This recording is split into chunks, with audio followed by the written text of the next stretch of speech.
कहानी की शुरुआत लिली ब्लूम के अपने शहर प्लेथोरा मेन में लौटने से होती है। क्योंकि इसके पिता एंड्रयू का निधन हो गया है, इसीलिए लिली अपने माँ जेनी के साथ दुख बांटने के लिए आती है। जेनी लिली को यहाँ देखकर बहुत खुश होती है। फिर लिली अपने माँ के साथ एंड्रयू के अंतिम संस्कार के लिए जाती है और जब लिली को उनके अंतिम संस्कार के लिए बुलाया जाता है तो वो अपने पिता के बारे में कुछ भी नहीं बता पाती और फिर वो यहाँ से चली जाती है। बाद में लिली बोस्टन चली जाती है और वो अपनी बिल्डिंग की छत पर चली जाती है, जहाँ पर एक और आदमी राइल किंकेट आता है और वो गुस्से में एक कुर्सी को फेंक देता है। तभी वो लिली को देखता है और उसके पास जाता है क्योंकि वो बालकनी में बैठी हुई होती है। राइल लिली को नीचे उतरने के लिए कहता है, लेकिन लिली वहाँ पर बैठी रहती है, जिससे राइल भी उसके पास जाकर बैठ जाता है और फिर वो दोनों बातचीत करते हैं और राइल बताता है कि वो एक न्यूरो सर्जन है। फिर लिली भी उसे बताती है कि वो एक फूल की दुकान खोल रही है। इस तरह से बातें करते करते दोनों एक दूसरे के साथ अधिक खुले होने लगते हैं, जिससे राइल लिली से कहता है कि वो उसके साथ रोमांस करना चाहता है। तो लिली बताती है कि उसने हाई स्कूल में एक बेघर लड़के के साथ रोमांस किया था, हालांकि वो लड़का बहुत अच्छा था।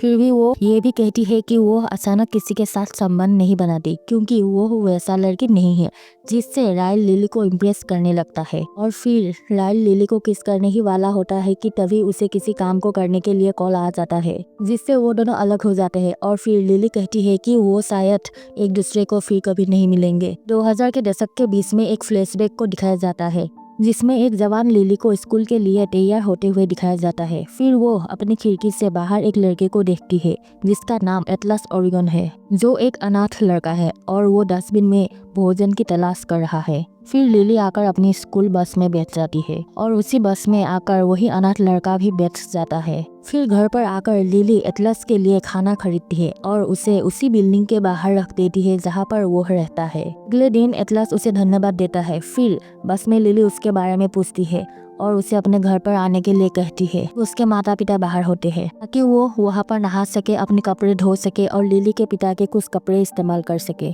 बाद में लिली एटलस को टीवी देखने के लिए बुलाता है, जिससे ये दोनों टीवी देखते हैं और एक दूसरे के काफी करीब आने लगते हैं। अब प्रेजेंट समय में कुछ महीनों बाद को दिखाया जाता है, जब लिली को फूलों की दुकान खोलने के लिए एक शॉप की चाबियां मिल जाती है, जिससे वो शॉप की साफ सफाई करने लगती है। तभी एलिजा नाम की एक महिला मदद चाहिए का साइन बोर्ड देखने के बाद दुकान के अंदर आ जाती है। फिर लिली और एलिजा जल्द एक दूसरे के दोस्त बन जाती है और लिली तुरंत एलिजा को काम पर रख लेती है। फिर वो दोनों मिलकर अपने बिजनेस को खुलने से पहले पूरी शॉप को ठीक कर देते हैं। तभी एलिसा को उसके पति मार्शल का फोन आता है, जिससे एलिसा अपने पति को अपने भाई के साथ शॉप के अंदर बुला लेती है। तभी लिली को पता चलता है कि राइल ही एलिसा का भाई है, जिस दोनों लोगों को दोबारा मिलने से थोड़ा अजीब सा लगता है। राइल बताता है कि ये दोनों कुछ महीने पहले एक दूसरे से मिले थे और फिर राइल वहाँ से लिली का पीछा करने की कोशिश करना शुरू कर देता है। फिर वो दोनों एलिसा और मार्शल के साथ एक बार में जाते हैं और एंजॉय करने के बाद राइल लिली को घर तक छोड़ने के लिए कहता है। हालांकि लिली थोड़ी परेशान दिखती है, लेकिन राइल कहता है कि वो एक किस के बाद उसे अकेला छोड़ देगा, जिससे लिली उसके साथ किस करती है और वो अकेले ही घर चली जाती है। फिर एक और फ्लैशबैक को दिखाया जाता है, जिसमें लिली और एटलस अपने बगीचे में काम करते हुए दिखाई देते हैं। तभी एटलस बताता है कि कैसे उसने पिछली रात एंड्रयू को जेनी को गाली देते हुए सुना था, जिससे लिली बताती है कि उसके घर में अक्सर ऐसा होता रहता है।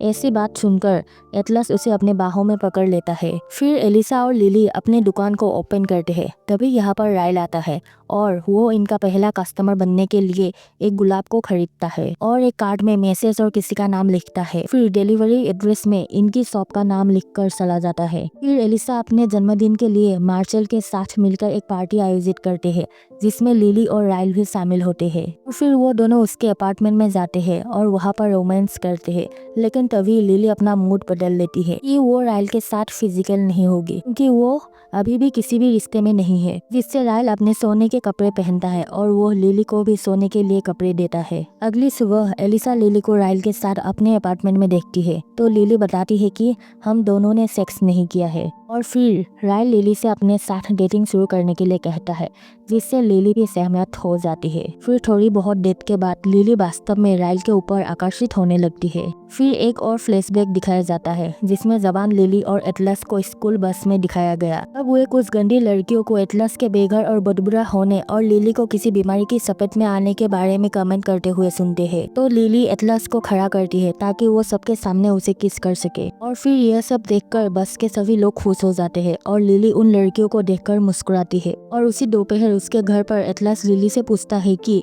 क्या उसने उसे इसीलिए किस किया क्योंकि वो साथी थी या फिर लड़कियों को परेशान करने के लिए। तो लिली बताती है कि उसने ऐसा इसीलिए किया क्योंकि वो साथी थी, जिससे वे दोबारा से किस करने लगते हैं। लिली एंड्रयू को घर आते हुए देखती है तो वो एटलस को पीछे के दरवाजे से बाहर जाने के लिए कहती है। बाद में लिली ने रूफ नामक एक रेस्टोरेंट में राइल को जेनी से मिलवाया। तभी लिली को आश्चर्य होता है कि उनका वेटर और उस रेस्टोरेंट का मालिक और कोई नहीं बल्कि एटलस है। इससे लिली एकांत में एटलस से बातें करने के लिए जाती है और वही एटलस को बताती है कि वो यहाँ पर अपनी माँ और राइल के साथ आई है। ऐसा सुनकर एटलस दिखावा करता है कि वो केसी नाम की एक लड़की के साथ डेट कर रहा है।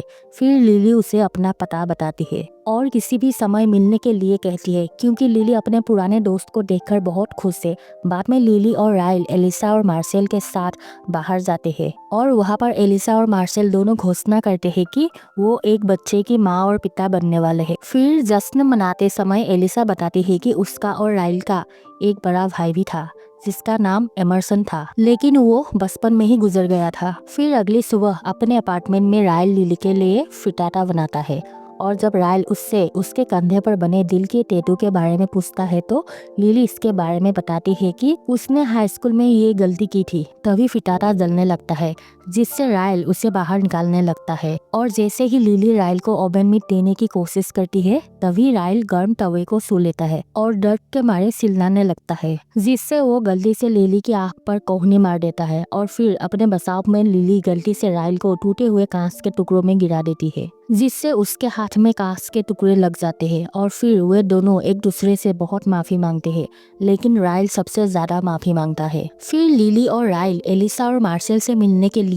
रूफ रेस्टोरेंट में जाते हैं। यहाँ पर लिली काफी निराश होती है और वो अपनी काली आंख को छिपाने के लिए मेकअप लगाती है, लेकिन फिर भी चोट का निशान दिखाई दे रहा होता है और फिर वे दोनों इस घटना के बारे में एलिसा और मार्सेल को बताते हैं। फिर थोड़ी देर में यहाँ पर एटलस आता है और वो इनसे शेफ के द्वारा बनाए गए खाने के बारे में पूछता है, लेकिन तभी वो राइल को लिली का हाथ पकड़ते हुए देखता है, जिससे वो गुस्से में यहाँ से चला जाता है। तो लिली बाथरूम के बहाने एटलस से मिलने जाती है और उसे अपनी काली आंख के बारे में बताती है और वो बताती है कि राइल ने ये सब जानबूझकर नहीं किया था। फिर जब वे बाथरूम से बाहर निकलते हैं तो राइल को बाहर पाते हैं, जिससे एटलस और राइल के बीच लड़ाई होने लगती है और फिर एटलस राइल को अपने रेस्टोरेंट से बाहर निकलने के लिए चिल्लाने लगता है। फिर एक और आखिरी फ्लैशबैक को दिखाया जाता है जिसमें लिली और एटलस को पहली बार सेक्स करते हुए दिखाया गया है, लेकिन तभी ये दोनों एंड्रयू को दरवाजा खटखटाते हुए सुनते हैं तो लिली एटलस को यहाँ से जाने के लिए कहती है,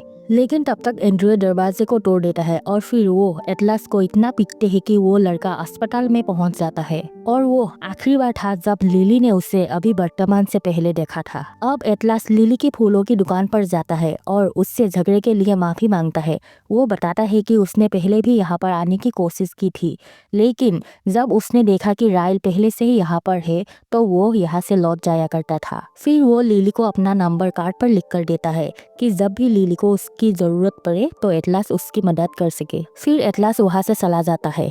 घर पर आकर लिली राइल को बताता है कि कैसे उसके पिता उसकी माँ के साथ बुरा व्यवहार करते थे और उन्होंने एटलस को भी लगभग मार ही दिया था, जिससे राइल को रेस्टोरेंट की घटना के बारे में और भी बुरा लगता है।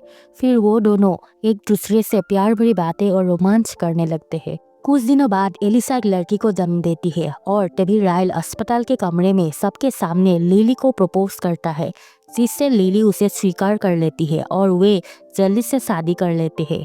लेकिन जेनी को शादी में ना बुलाने के कारण वो फोन पर अपनी निराशा व्यक्त करती है। तभी लिली कुछ गिरने की आवाज सुनती है, जिससे वो कमरे में जाती है और देखती है कि राइल ने एटलस के नंबर वाला कार्ड को पाकर लैम्प को जमीन पर फेंक दिया था। तो वो उसे भरोसा दिलाती है कि उसके और एटलस के बीच में कुछ भी नहीं चल रहा है, लेकिन राइल गुस्से में बाहर निकल जाता है और सीढ़ियों से नीचे जाने लगता है। लिली उसे रोकने की बहुत कोशिश करती है, लेकिन वो उसका हाथ पकड़ लेता है और उसे सीढ़ियों से नीचे फेंक देता है, जिससे वो बेहोश हो जाती है। और जब लिली को होश आता है तो वो अपने सिर पर एक घाव को देखती है, तो राइल उसे बताता है कि वो फिसल गई थी, क्योंकि उसे कुछ भी याद नहीं है कि असल में क्या हुआ था। बाद में एलिसा लिली को दिखाती है कि बोस्टन में टॉप 10 सर्वश्रेष्ठ नए बिजनेस के लिए एक पत्रिका में इनकी फूलों की दुकान के बारे में बताया गया है, जिसमें इनकी दुकान 7वें नंबर पर है और एटलस का रेस्टोरेंट नंबर 1 पर है। फिर घर पर आकर राइल पत्रिका को लिली के पास लाता है और उस भाग को दिखाता है जहां पर एटलस का उल्लेख किया गया है, जिससे राइल लिली को उसका इंटरव्यू पढ़ने के लिए मजबूर करता है, जिसमें एटलस ने कहा है कि उसने अपने रूफ रेस्टोरेंट को लिली के प्यार से प्रेरित होकर बनाया है। हालांकि लिली का नाम इस पत्रिका में नहीं है, लेकिन राइल जानता था कि यह लड़की लिली है और उसमें एटलस ने लिली की याद के रूप में एक पेड़ पर बनाई गई नक्काशी का उल्लेख किया है, जो लिली के कंधे पर बने दिल के टैटू के बारे में बताता है। फिर राइल उसके साथ जबरदस्ती करने लगता है और उसे सोफे पर लेटाकर उसका बलात्कार करने लगता है, जिससे लिली राइल को धक्का देकर वहां से भाग आती है। फिर लिली रूफ रेस्टोरेंट में जाती है, जहां एटलस देखता है कि वो बहुत ज्यादा व्याकुल है, जिससे वो तुरंत उसकी मदद करने के लिए जाता है और वो उसे हॉस्पिटल ले जाता है, जहाँ पर लिली को पता चलता है कि वो गर्भवती है। बाद में एटलस उसे अपने अपार्टमेंट में लाता है और उसे यहाँ पर रहने के लिए कहता है। फिर अगले दिन एटलस लिली के खाने के लिए कुछ लाता है और उसे बताता है कि जब बचपन में उसने लिली को देखा था तब वो खुद को मारने जा रहा था, लेकिन वो लिली को उसके बेडरूम की खिड़की में देखकर ऐसा नहीं कर सका। फिर वे खाना खाते समय एक दूसरे से काफी जुड़ जाते और एटलस बताता है कि जब वो उसके लिए भोजन लेकर आई तो उसे लगा कि उसने उसकी जान बचाई है। फिर एटलस लिली को वापस उसके घर ले जाता है और उसे कहता है कि जब वो फिर से किसी के प्यार में पड़ने के लिए तैयार हो जाए तो वो सिर्फ उससे ही प्यार करे। बाद में लिली एलिसा से इस बारे में बात करती है, तो एलिसा इस बात को सुनकर बहुत दुखी हो जाती है कि उसके भाई ने उसकी सबसे अच्छी दोस्त के साथ गलत किया। फिर लिली एलिसा से पूछती है कि असल में एमरसन के साथ क्या हुआ था, तो वो बताती है कि जब वो बच्चे थे तो राइल और एमरसन काउबॉय खेल रहे थे और जब उन्हें अपने पिता के कमरे में एक बंदूक मिली तब उन्हें ये नहीं पता था कि बंदूक लोडेड है, जिससे राइल ने गलती से एमरसन को गोली मार दी और उसे मार डाला।